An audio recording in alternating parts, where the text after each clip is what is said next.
Ai, 51 diena. Iškart noriu pasidalinti vakar paleistos reklamos rezultatais. Įkrito jau du lydai. Vienas prastesnis, kitas šiek tiek geresnis, bet vis tiek, ne? Pirma diena įkrito du lydai. Tai bet kokiu atveju lydų kaina apie 6 eurus, bet kokiu atveju yra potencialus, nes visai daug kvalifikuojamų klausimų įdėjau.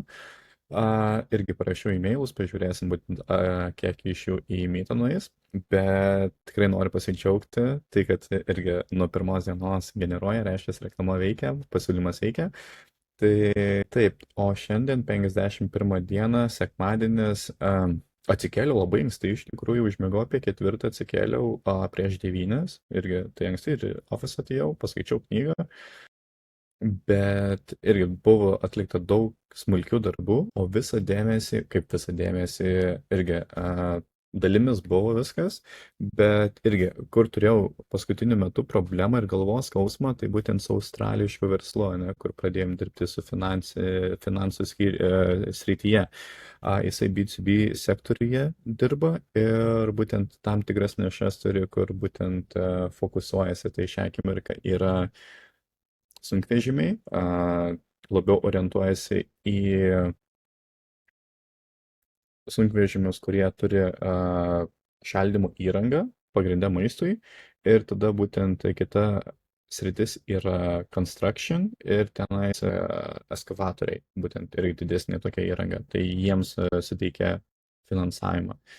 Tai irgi tris jau turėjau tokius pateikimus, variacijas, ką galim parodyti, bet visus kartus kažkas buvo vis ne taip.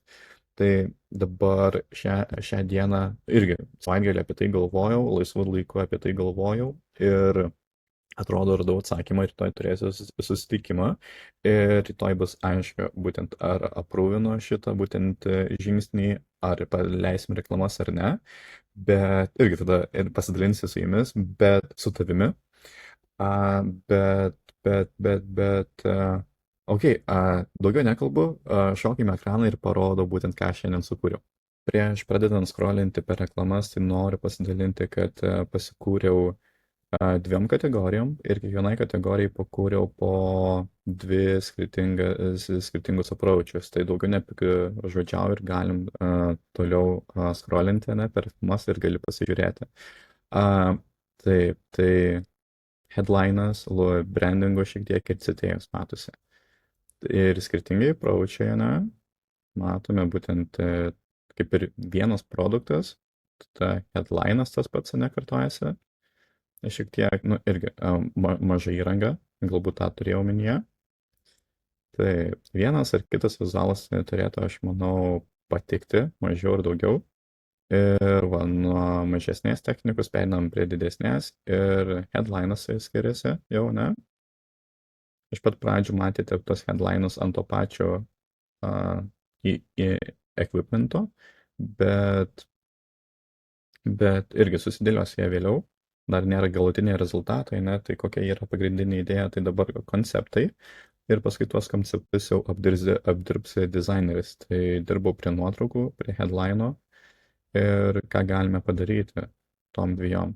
Tai irgi galutinis rezultatas bus geresnis, bet šią akimirką tikiu, kad jau ir dabar gerai atrodo. Irgi, tai buvo eskavatoriai, dabar perinam prie sunkvežimių. Bendras vaizdas atrodo cool. Irgi, pirmiausiai, irgi buvo iššūkis sukurti kokybę, ir kuo paprasčiau pateikti žinutes ir aiškiai pateikti žinutes. Tai priėmiau sprendimą, kad kokybę parodysime, kad būtent nebendradarbiaujame, bet būtent sutikime premium kokybei tuos pačius finansavimus.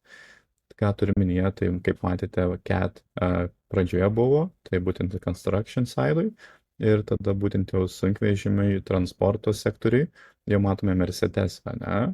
Tai bet kokiu atveju, kad ir ką žmogus pagalvotų, tai bet kokiu atveju sieja su kokybė. Ir irgi, visas fokusas buvo į šaldymo įrangą, bet tuo pačiu noriu paliesti ir su ta pačia žinute platesnę auditoriją. Tai būtent ne tik su šaldymo įranga, bet ir kitas būtent sunkvežimio kategorijas, kurios būtų taip pat patrauklios. Iš tikrųjų, tai man va šitas man labiausiai patiko. Nežinau, geriausias vaibas, geriausia emocija, viskas kažkiek labai susižiūri, backgroundas, nuostabiai atrodo, nuostabiai atrodo. Tai, tai irgi. Tikiuosi galvo nesisuka tau ir va tokį tai organinio tokio varianto. Ir tada vėliau, ne, koks yra skirtumas, tai irgi headlinas išlieka, bet tada kaip galime sutaupyti vietos ir kaip galime būtent neatsakyti brandingų. Tai irgi tik idėjos, konceptai, ką galime padaryti ir vėliau, kaip sakiau, ne, kad dizaineris viską pabaigs ir atrodys dar geriau. Tai tokios variacijos irgi palyginti esu idėjas, kad irgi klientas galėtų pažiūrėti, jeigu iki rytojus nebus pabaigta. Tai irgi matome tokį variantą ir matome tokį variantą, ne? Tada matome tokį variantą, ir tada matome tokį variantą. Jaučiu didžiulį skirtumą, nežinau kaip tu, bet man va šitas variantas atrodo daug jo tvarkingesnis, švaresnis ir toks, koks turėtų būti. Sakyčiau, kad tai yra už to aukšto lygio reklama. Vėliau, aišku, kaip ir bus galutinis rezultatas, kad tekstas geriau skaitytųsi, ne, kad viskas būtų labiau sulygiuota, kad viskas dydžiai visur būtų tinkamesni.